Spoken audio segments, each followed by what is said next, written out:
Assalamualaikum warahmatullahi wabarakatuh. Jumpa lagi di podcast Golkar Sidoarjo TV, channel kebanggaannya Wong Sidoarjo. Mas Nanang Haromin. Kali ini yang kita bicarakan pemirsa Golkar atau sahabat Golkar Sidoarjo TV tentang sistem pemilu yang kemudian hari ini masih menjadi tanda tanya besar dan menjadi polemik khususnya di beberapa partai politik dan mungkin ya para caleg ya Mas Nanang ya. Semua menantikan Hasil keputusan MK hari ini. Karena ada beberapa gugatan yang kemudian yang diharuskan ini politik ini tertutup atau sistem proporsional terbuka. Sebenarnya sejarah politik untuk pemilu sejarah pemilu ya Mas ya. Sejarah pemilu di Indonesia ini seperti apa Mas Nanang kalau bisa Jadi kalau bicara literasi politik itu banyak negara menggunakan tiga sistem politik, yaitu sistem plurality, proporsional dan campuran. Nah, Indonesia memakai yang proporsional. Nomor 2. Nah, proporsional. Proporsional pun yang dipakai itu masih ada variannya lagi. Tertutup sama terbuka. Sejak pemilu pertama tahun 1955 yang dipakai adalah proporsional sampai era Orde Baru. Terakhir kemarin kita memakai yang terbuka 2019. Ini sudah 3 tahun terakhir, 3 pemilu terakhir. Kita pakai sistem pemilu terbuka. Dan kemudian untuk beralih ke tertutup Mas Nanang?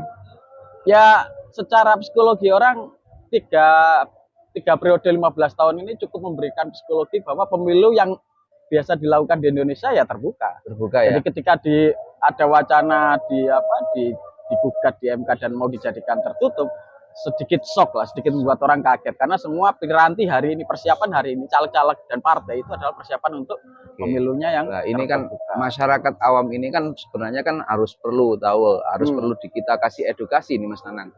Kalau sistem pemilu tertutup itu sistemnya yang bagaimana dan kalau terbuka mungkin bagaimana Mas Nanang? Ya, gambaran kasarnya gini, kalau tertutup kita pemilih nyoblos partai. Kita tidak punya ruang untuk memilih calon sesuai dengan keinginan kita. Karena kita yang memilih partai dan partai yang nanti menentukan siapa yang terpilih untuk jadi mewakili mereka. Otomatis piranti biasanya dipakai adalah nomor urut. Biasanya nomor urut bagus, nomor 1 itu mungkin yang terpakai. Biarpun kita punya calon idola kita nomor 10, tetap tidak bisa apa-apa. Itu kelemahan dari sistem tertutup. Sementara kalau terbuka, ini pemilih punya hak memilih langsung calonnya, biarpun nomor 10. Kalau yang milih banyak, ini secara emosional kita punya kedekatan karena kita bisa milih langsung dan kita juga punya andil untuk menjadikan dia. Emosionalnya dapat. Itu yang buat banyak orang hari ini merasa ansing. Apa yang kemudian menjadi perdebatan tentang pemilu tertutup? Perdebatannya kan contohnya gini Mas, beberapa literasi yang saya baca, kalau ngomong pemilu tertutup itu kader-kader yang kemudian berjuang dari nol itu bisa diajukan sebagai anggota dewan. Seperti itu ya Mas. Artinya gini, kita bicara sistem pemilu tidak ada yang terbaik untuk suatu negara. Di literatur manapun tidak ada menyatakan sistem politik ini terbaik, sistem pemilu terbaik untuk suatu negara. Artinya itu tergantung dari sistem kondisi geografis, geopolitik dan karakteristik masyarakat. Artinya nggak ada pemilihan terbaik untuk misalnya untuk Indonesia. Jadi kita berharap ini apapun sistem politiknya adalah yang bisa memberikan output yang terbaik. Itu aja sih sebenarnya harapannya gitu.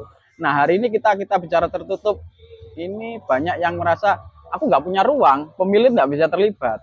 Itu banyak orang alasan reason kenapa masih senang dengan terbuka karena 15 tahun ini cukup memberikan pengalaman luar biasa. Mereka punya hak, punya euforia untuk ikut terlibat dalam pemilihan umum ini. Jadi mereka ketika diarahkan ke tertutup ada wacana semacam itu, serasa banyak gejolak. Nyaman sing terbuka karena aku terlibat langsung. Itu kan polemik ya. Ini kan karena menjadi belum menjadi putusan di MK kan, ini kan menjelang beberapa minggu ini akan segera diputuskan. Itu kan juga akan memberikan dampak. Betul. Dampak menurut Mas Nanang ya, dampak sosial yang kemudian yang terjadi di masyarakat seperti apa Mas? Kalau ini dikembalikan ke sistem tertutup, artinya nanti kembali orang itu nyoblos partai, itu kemungkinan yang bisa tergambar hari ini banyak orang-orang yang tidak siap. Terutama caleg-caleg itu kalau diterapkan untuk menjadi tertutup lagi. Caleg kemarin ini karena sistem yang disetting adalah untuk terbuka. Jadi mereka terlibat dan terjun menjadi seorang calon anggota legislatif karena harapannya adalah terbuka. Ketika nanti diputuskan tertutup, kemungkinan orang yang punya pemikiran aku nyoblos karena ikut kontestasi karena terbuka bisa jadi euforianya berkurang dan bisa mundur. Karena peluang untuk menang itu kecil ketika orang-orang yang terbiasa dipilih dengan berdasarkan suara terbanyak itu, kalau dijadikan nomor urut, itu kan nomor urut terbatas. Nomor satu kan cuma satu. Sementara yang satu dapil, misalnya dapil 1 Sidoarjo ada 10 caleg, nggak mungkin nomor satu semua. Otomatis kan diurut.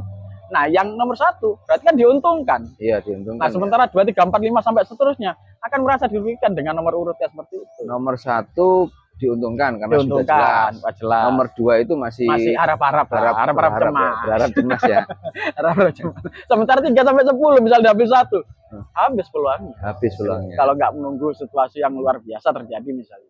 Kalau ngomong tingkat kecurangan terhadap pemilu sistem tertutup dan terbuka seperti apa, Mas? Kalau itu hal yang berbeda ya, kecurangan dengan sistem pemilu itu harus berbeda. Paling tidak kan itu kan sebuah dampak juga kan gitu. Memberikan bisa ada yang ngomong atau yang bilang bahwasanya kalau pemilu tertutup angka kecurangan itu semakin tidak ada jaminan seperti tidak ada jaminan seperti itu. Unsur pemilu itu kan tetap aja ada peserta pemilu, penyelenggara, ada pengawas dan aturan. Semua satu kesatuan. Tidak bisa kalau sistemnya jadi tertutup terus dimungkinkan untuk melakukan kemudahan atau kecurangan. Begitu juga kalau terbuka, itu nggak bisa karena sistemnya integral, semua satu kesatuan. Jadi tidak menjamin kalau nanti tertutup akan diuntungkan kelompok tertentu. Partai iya diuntungkan, tapi untuk sistem yang mendukung ke arah sana, kecurangan dibantu penyelenggara soalnya sama aja. Sama aja ya. Cuman potensi kalau hari ini kita selama 15 tahun euforia dengan pemilihan terbuka terus dijadikan tertutup, partisipasi mungkin yang akan terasa untuk berkurang. Kalau hari terakhir kemarin ya, di Sidoarjo itu partisipasi pileg itu sampai 82 sampai 85%, itu yang nyoblos luar biasa tinggi di atas nasional, itu kemungkinan nanti bisa berkurang seperti pemilu sebelum-sebelumnya. Karena mereka merasa aku nyoblos tidak ada korelasinya dengan jagoanku. Ya, mungkin jagonya enggak tampil gitu ya. Sebenarnya kan ditampilkan cuma itulah sistem plus minusnya di situ. Terbuka tertutup punya plus minus yang masing-masing menguntungkan. Apa itu terbuka, apa itu tertutup juga punya ruang untuk memberikan. Awal pemilu tertutup di Indonesia yang pasca Orde Baru itu skemanya seperti apa? 2004 kita pasca reformasi ada berapa? Tapi itu masih ada BPP, ada bilang. Jadi setengah, masih tidak murni tertutup. Masih ada BPP, bilangan pembagi pemilih. Masih mencantumkan, tapi ada ruang siapapun yang mencapai BPP dia akan juga terpilih. Gitu kemudian full dirubah di pemilu 2009. Pasca ada gugatan dari Cak Soleh yang memutuskan bahwa sistem penghitungan suara sebenarnya yang lebih tepat gugatan di 2009 adalah sistem perubahan penghitungan suaranya. Jadi ada BPP dirubah jadi suara terbanyak siapapun nomornya, orangnya kalau di dapil itu suara terbanyak, nomor berapapun asalnya suara terbanyak dia pasti terpilih. Jadi yang asal suaranya terbanyak. Itu lebih tepatnya gugatan di 2009, bedanya dengan 2023 ini. Kalau 2009 adalah gugatan terkait dengan sistem penghitungan suara. Kalau hari ini yang digugat adalah sistem pemilunya. Sistem pemilu lebih global, lebih gede. Artinya kalau tertutup nyoblos partai ya. Tidak itu saja, nanti ada instrumen aturan yang berbeda lagi. Tapi belum ada putusan. Ada putusan. Jadi perlu dibedakan gugatan di 2009 sama di gugatan di 2024 ini adalah terkait dengan sistem pemilu. 2004 yang mau dirubah adalah sistem pemilunya. Secara keseluruhan. Nah, kalau di 2009 hanya penghitungan suara yang itu ngefek kepada konstelasi cara-cara orang terpilihnya.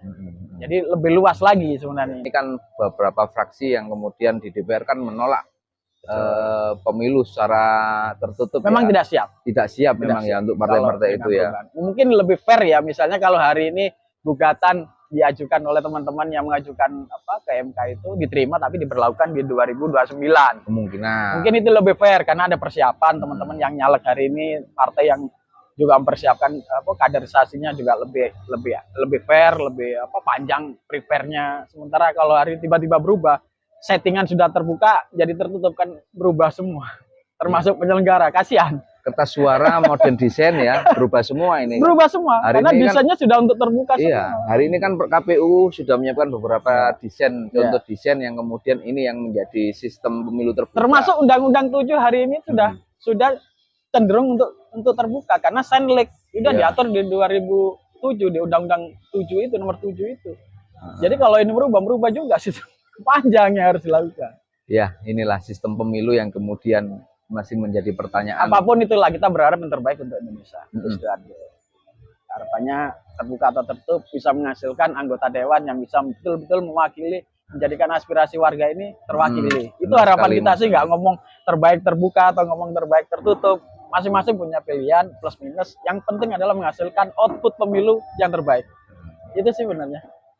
Sahabat Golkar Sidoarjo TV, itu tadi perbincangan singkat dan mantap. Saya rasa Mas Nanang memberikan gambaran bagaimana pemilu proporsional terbuka dan bagaimana pemilu proporsional tertutup. Apapun pilihan Anda, mau terbuka atau tertutup, dan apapun keputusan nanti dari MK, semoga bisa menjadi keputusan yang baik untuk Indonesia gitu Mas ya. Ya.